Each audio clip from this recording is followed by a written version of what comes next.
Hey everybody, Dustin Dopirak here, Tennessee football beat writer. Mike Strange, basically the guy who does everything.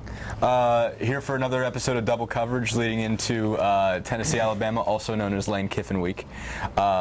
So that's what I guess everybody, fans basically are talking about here. Lane Kiffin obviously returns as Alabama's offensive coordinator after a very unsuccessful stint as the head coach in Southern California. What do you think is going to be the significance of Lane Kiffin in this one? Butch Jones and the players obviously pointed out that it doesn't really make a big difference to them. None of those guys were here. What is, I guess, the relevance of Lane Kiffin here this week?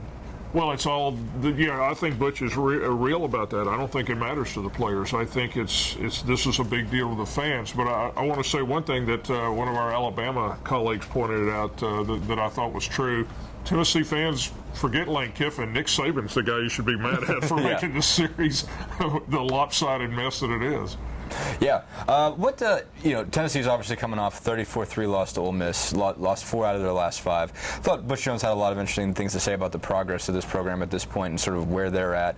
What did you take from all that, basically, and where do you feel like this program is coming off a loss they just had? Well, what happened at Ole Miss, particularly the second half, when you look at the final score, was as uncompetitive as they have been, really, this year. And I think he just felt it was important to reiterate his message, which he's never off message, which is keep the faith, stick with it. It may not look like it when it's 34-3, but Tennessee is getting better. I'd like to say thank you to all Nation who came out and attended Saturday night's game.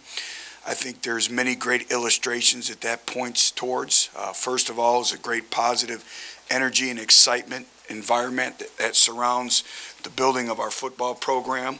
I think it's a great illustration to our current players of the magnitude, the relevancy, or however you want to phrase it, the relevance of Tennessee football and how important it is. And then to prospective student athletes as well, it's just the great momentum and energy that Vol Nation provides to us each and every week, no matter if we're on the road or in Neyland Stadium. So I'd like to, again, thank those individuals for coming out.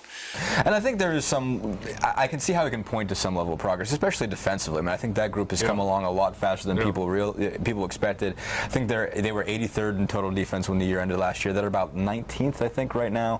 Have one of the best passing defenses in the country. I guess, is it weird to see some progress in some levels and then just evident, even backtracking in others?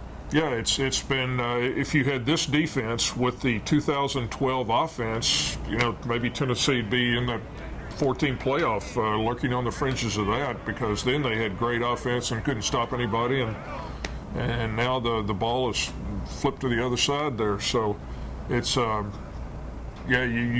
definitely got progress, but it's just almost everything, it seems, is just being held up, tripped over because of that offensive line. Exactly, I guess. And Jones was obviously asked about that this week. A couple injuries are there. Marcus Jackson, he's expected to play. Coleman Thomas also expected to play. But, talked about some of the other guys that had to step in, Brett Kendrick, Jacob Gilliam. Do you think there's going to be a switch up whether Thomas and Jackson are available or not? Well, I would say if they're available, I wouldn't be surprised to see those same 5 guys. But he did speak well of Brett Kendrick for what limited role he played at Ole Miss. So there could be a change there. You could see him pop in at tackle, and maybe Kyler Kirbyson goes to guard if Marcus Jackson can't play. We'll just see. Alabama comes into this one ranked number 4, had the loss to Ole Miss, but then came back last week and just pummeled Texas A&M 59-0. And really could have named that score. What stands out to you about the matchup here? What's going to be the most difficult things that Tennessee has to deal with? Score. Try to score. As everybody knows, they haven't had a touchdown in their last 2 SEC games against Florida or Ole Miss, and again, you're playing a great defense. So to me, I'm interested to see how Tennessee's going to find ways to score. All right, that one gets going, I think, Saturday night, 7:30, Neyland Stadium, ESPN2. So we'll be there for that one, and we'll be back here next week. Thanks, everybody.